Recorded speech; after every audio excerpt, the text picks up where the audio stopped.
Throughout the history of American counterculture, there are a few captivating figures like the Lizard King himself. No, we're not talking about Godzilla. We're talking about Jim Morrison, rock star icon and extremely influential frontman for The Doors. But what if there's way more to him than just the wild stage presence and the captivating lyrics? Who was his father and what was his role in the Vietnam War?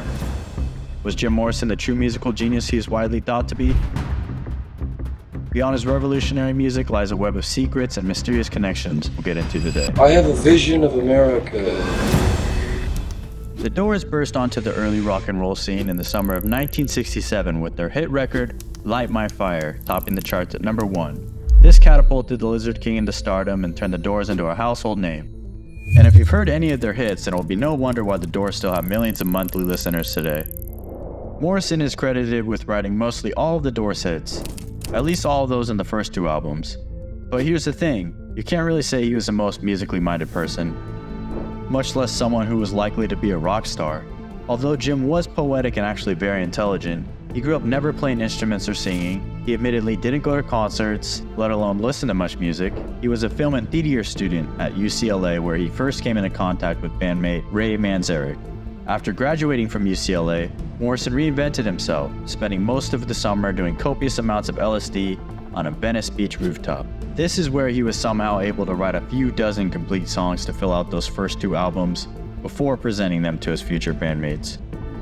So how did the Lizard King do it if he couldn't read or write music, couldn't play any instruments, but he was somehow able to come up with all those complete songs? Well, legend has it that those songs were likely produced in the studio by the infamous backing band known as a Wrecking Crew, which evidently produced many of the studio records for much of the early rock and roll bands throughout the 1960s. And when it came to performing live, the Doors oftentimes had trouble playing together early on, missing each other's cues, Jim being all over the place. Yet his theatrics somehow brought everything together and made up for the mishaps in the eyes of their fans. When asked to describe Morrison, Ray Manzarek said, "I can't define him. He's the Lizard King. He can do anything."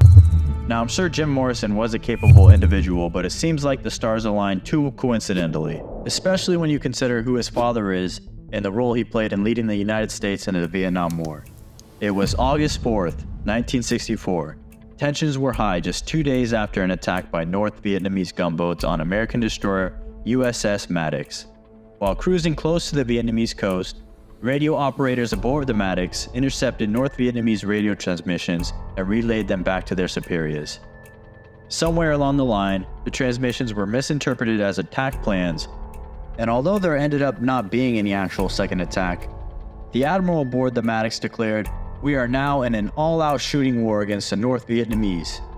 After relaying this back to President Lyndon Johnson, Johnson declared war in Vietnam and the US began an all-out attack.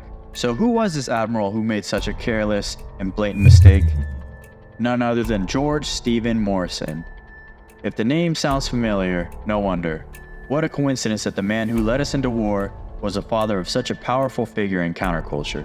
Now, this could just be a coincidence, but many people are convinced there's more to it. As we know by now, this incident is what caused the US to enter into an all-out war against the North Vietnamese. And as the war went on, it wasn't going as well for us as the government had hoped for and expected. The public saw its atrocities for the first time on television, and the anti-war movement was quickly becoming more and more popular. The US intelligence community knew this was bad for business and needed ways to help change the narrative. They needed to change what was originally a legitimate movement led by college professors and bright students into a drug-induced facade of freedom and self-expression. Given the coincidences so far, and adding to the fact that none of the Doors' music was particularly anti-government or war like many of their peers, could Jim Morrison becoming a star be one of those ways of doing so? But what about after looking into his early death? Was disclosed today, Jim Morrison, 27 years old, lead singer of The Doors. Could that be a possible indication or yet another coincidence? Well, as quickly as Jim Morrison rose to stardom, he fell from it. After playing out the Doors' first 2 albums as much as they could, it eventually came time to make a third, and the Lizard King was far from his throne. The 60s were over, and with the new decade came Jim's downfall, and soon his early death. At the young age of 27, Jim overdosed while staying in Paris in 1971, and his unexpected death further deepened the mystery around the question with the intelligence agencies. Considering both Jimi Hendrix and Janis Joplin died the year before from an overdose, both at the age of 27 as well, could this be yet another coincidence? Or some sort of elaborate plot by the intelligence community to shut him down for good? Maybe they saw him as a wild card. Maybe he played his part and was becoming more of a liability with the new decade and the changing times. Official records say he died from heart failure, likely an overdose from a cocktail of heroin and whatever else he could get his hands on. Regardless of anything mentioned today, it could have all just happened by chance, right? While we really can only speculate, what do you think happened? Do you think there's truth to any of the conspiracy theories? Or do you just see him as a rock star icon with a life full of coincidences and eventual tragedy? If you enjoyed this video, please make sure to like, share, and subscribe to the channel. Feel free to leave any comments below as well as any suggestions you guys might have. Thank you guys for watching. This is History Wise Hippie.